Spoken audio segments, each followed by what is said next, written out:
ሄሎ ተማሪዎች በዛሬ ቪዲዮአችን የምንመለከተው ናሽናሊዝም እና ኢስተርን ኮስችን that's began from the 19th century up to the early 20th century ከ19ኛ ክፍለ ዘመን መጀመሪያ እስከ 20ኛ ክፍለ ዘመን መጀመሪያ ድረስ የነበረው ናሽናሊዝም ምንድነው እንዲሁም ደግሞ ኢስተርን ኮስችን ወይም የምስራቁ ጥያቄ ምንድነው የሚለውን ነገር በደንብ አድርገን እንመለከታለን።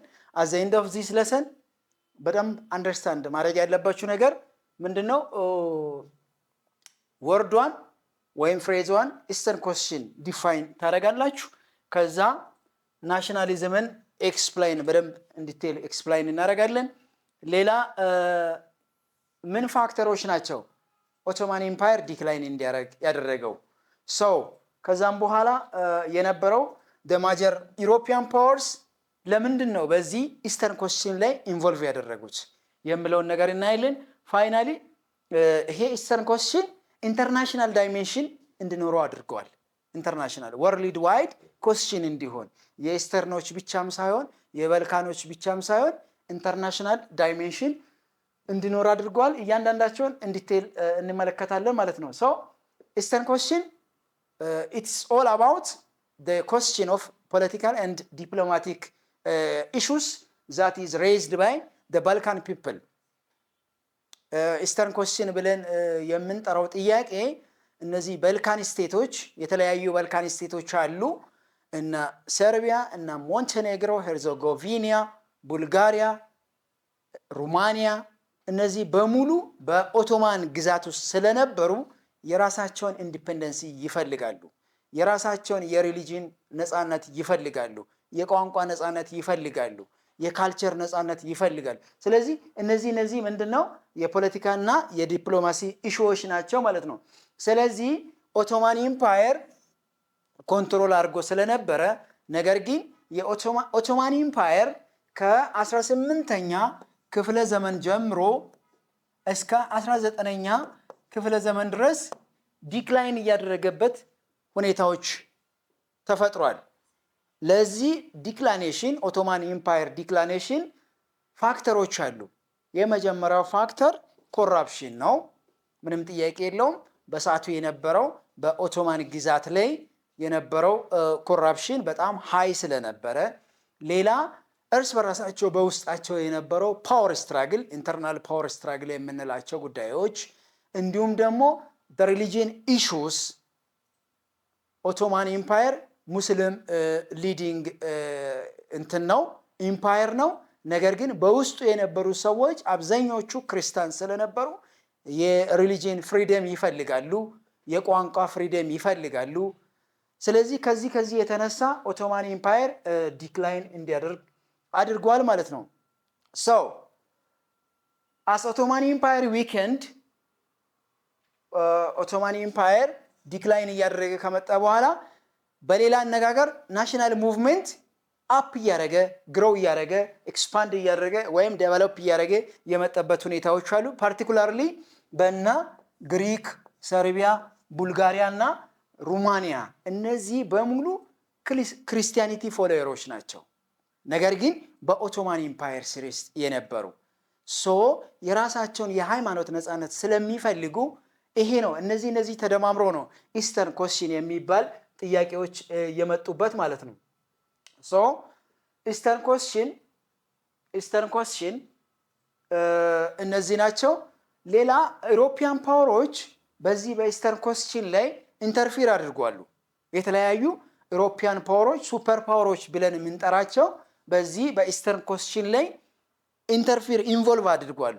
ያደረጉበት ምክንያት ለነዛ ለባልካን ስቴቶች እገዛ ሳይሆን ወይም ለማገዝ ሳይሆን ለራሳቸው ኢንተረስት ነው። ፎር ኤግዛምፕል ሩሲያ፣ ብሪቴን፣ ፍራንስ፣ ኦስትሮ ሃንጋሪ በኮስችኑ ላይ ወይም በኮንፍሊክቱ ላይ ኢንተርፊር አድርጓሉ። this created the tension and the conflict among different peoples. This tension and the conflict to be known as Eastern Question. እነዚህ ነገሮች ተደማምሮ ከኢሮፒያን ሱፐር ፓወሮች ከባልካን ስቴቶች የራሳቸውን ነፃነት ለማግኘት የሚያደርጉት ፍትጊያና ትግል እነዚህ በሙሉ አንድ ላይ ተደምሮ ኢስተርን ኮስችን በመባል ይታወቃል ማለት ነው። ኦኬ ኦቶማን ኢምፓየር ይሄን ይመስላል። ኦቶማን ይሄ በስዕሉ የምትመለከቱት እነዚህ ኤሪያዎች በሙሉ በኦቶማን ግዛት ውስጥ የነበረው ኤሪያዎች ናቸው። ከ19ኛ ክፍለ ዘመን 17ኛ ክፍለ ዘመን ጀምሮ እነዚህ ኤሪያዎች በሙሉ የዩሮፒያን ኤሪያዎች ስፔሻሊ ሳውዝ ኤንድ ሳውዝ ኢስተርን ኤሪያዎች በሙሉ በኦቶማን ግዛት ውስጥ የነበሩ ናቸው ማለት ነው። ሶ እነዚህ ግዛቶች ዲክላይን እንዲያደርግ ወይም ኦቶማን ኢምፓየር ዊኬንድ እንዲያደርግ ያደረገው ምክንያቶች በጥቂቱ መመልከት እንችላለን።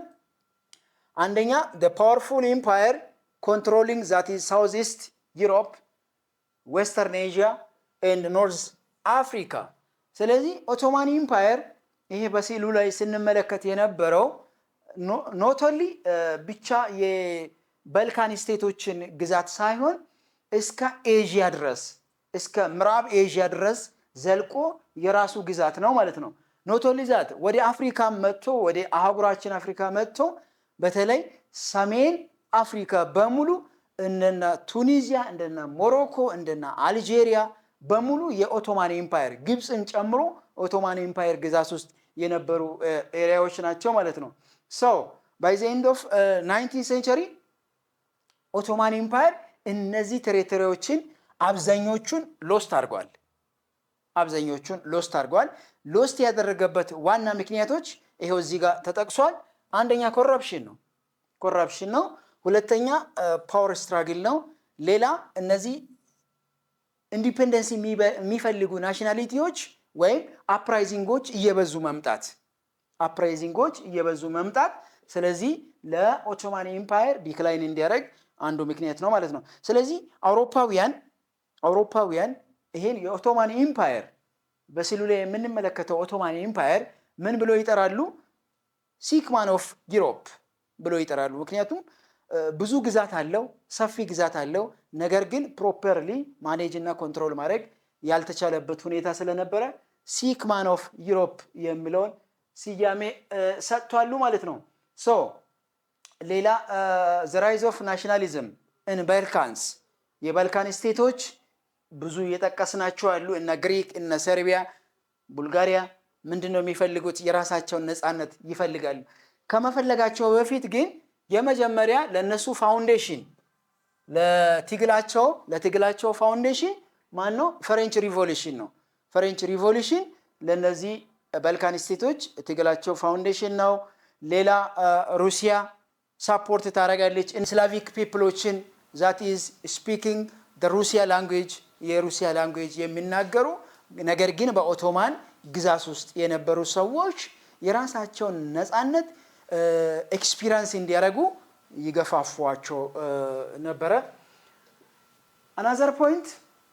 አናዘር ፖይንት እነዚህ ግሬት ፓወሮች ዩሮፒያን ግሬት ፓወሮች ለራሳቸው ኢንተረስት ቅድም የጠቀስናቸው ሩሲያ አለች። ምንድን ነው የምትፈልገው? they wanted to Mediterranean trade ፖርቱን ትፈልጋለች። ከዚህ የተነሳ ኦርቶዶክስ ተከታዮችን ከኦቶማን ተርኪሽ ኢምፓየር ነፃ እንድትወጣ ይፈልጋሉ። ነገር ግን በሌላ አነጋገር የራሷን ኢንተረስት ለማስጠበቅ ነው። ሌላኛው ብሪቴን ነች። ምን ትፈልጋለች? ኦቶማን ኢምፓየር ስቴብል ሆኖ እንዲቀጥል ይፈልጋል ብሪቴን ደግሞ። ምክንያቱም ትሬድ ኮኔክሽን ሬድሲ ኢንዲያን ኦሽንን አቋርጦ እስከ ህንድ ድረስ እስከ አፍሪካ ኖርዝ አፍሪካ ድረስ የሚመጣ የንግድ ስርዓት እንዲካሄድ ይፈልጋል። አናዘር ዋን ፍራንስ ኦስትሮ ሃንጋሪ ውስጥ የተለያዩ ናሽናሊቲዎች ማይኖሪቲዎች አሉ። እነዚህ ማይኖሪቲዎች የራሳቸውን ነፃነት እንዳያነሱ ሰግቷል ማለት ነው። ኦስትሪያ ሃንጋሪ ስጋት ስለነበረ ነው። እነዚህ ነገሮችን በደንብ አድርጎ ማየት ይቻላል። አናዘር the major crisis and the conflict ምንድን ናቸው? ክራይሲሶች፣ ውድመቶቹ፣ ኮንፍሊክቶቹ ምን ይመስላል የሚለውን ለምሳሌ የመጀመሪያ ግሪክ ዋር ነው። ግሪኮች የራሳቸውን ነፃነት ለማስከበር ያደረጉት ጦርነት 18 21 እስከ 1830 ላይ የተደረገ ነው። ከዛም በኋላ ጦርነቱን ካካሄዱ በኋላ ግሪኮች ኢንዲፔንደንት ሆነዋል። another one the criminal war that took place in 1853 up to 1856 የተደረገ የሩሲያና ሩሲያ በአንድ ጎን ብሪቲሽ ፍራንስና ኦቶማን ኢምፓየር በሌላ ጎን በሁለት ሳይድ የተደረገ ጦርነት ነው። በዚህ ጦርነት ላይ ሩሲያ should become defeated ሩሲያ defeated ሆናለች።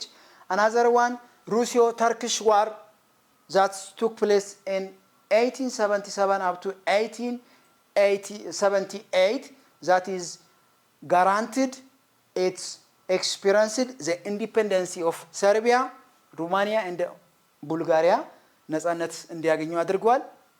ሌላ ሁለት አይነት የባልካን ጦርነቶች አሉ። the Balkan wars the first and the second Balkan war የምንለው 1912 ላይ የተደረገ the first one ነው። 1913 ላይ ደግሞ የተደረገ the second Balkan war ነው። እነዚህ ባልካን ስቴቶች ጦርነት የሚያካሂዱበት ዋና ዓላማቸው የራሳቸውን ነፃነት ለማስከበር ነው ማለት ነው። so ምንድነው world wide ኢምፓክቱ ምን ይመስላል? የዚህ ጦርነት world wide ኢምፓክቱ ምን ይመስላል? አመላ አውሮፓ ላይ የተለያዩ አውሮፓ ሀገራት ላይ የተለያዩ አለመግባባቶች እንዲፈጠሩ አድርጓል። ይሄ ደግሞ ለአውሮፓውያን ሌላ ቴንሽን ሆኖ ተፈጥሯል። ፋይናሊ ይሄ ኢስተርን ኮስችን ምንድነው?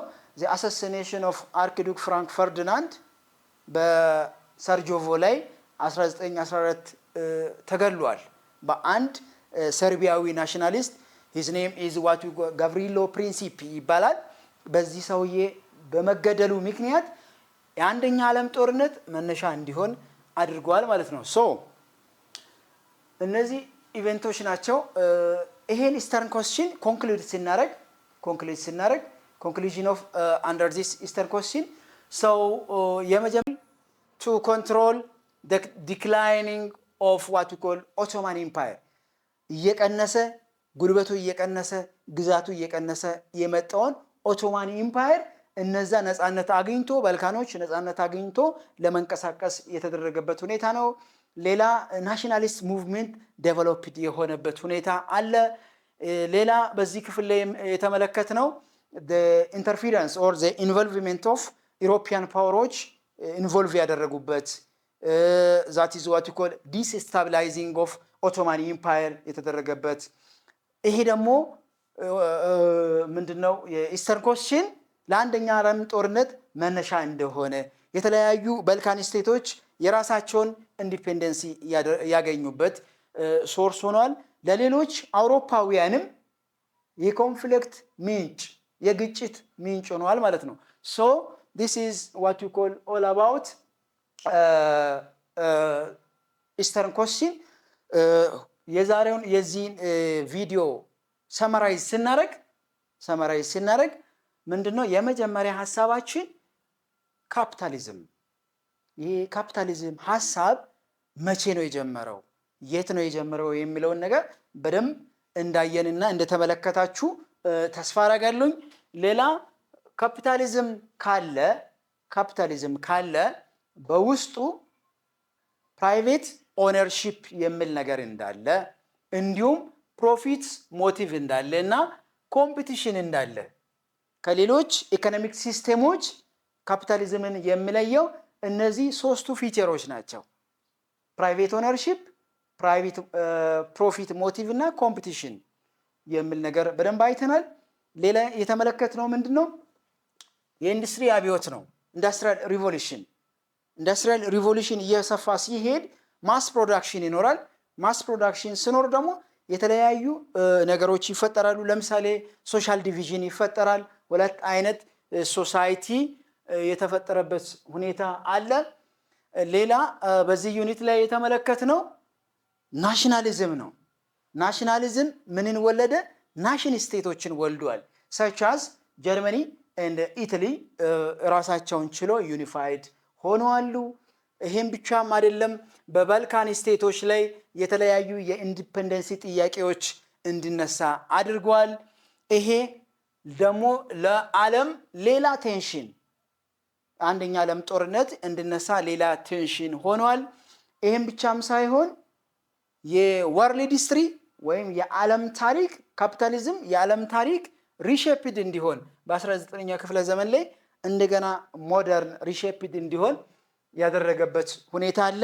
ስለዚህ በዚህ ዩኒት ላይ የተመለከትነው ከካፒታሊዝም ጀምሮ እስከ ኢስተርን ኮስችን ላይ የተለያዩ ሐሳቦችን አይተናል። ጥያቄ ያላችሁ ነገር ካለ በኮሜንት ሴክሽን አስቀምጡልን።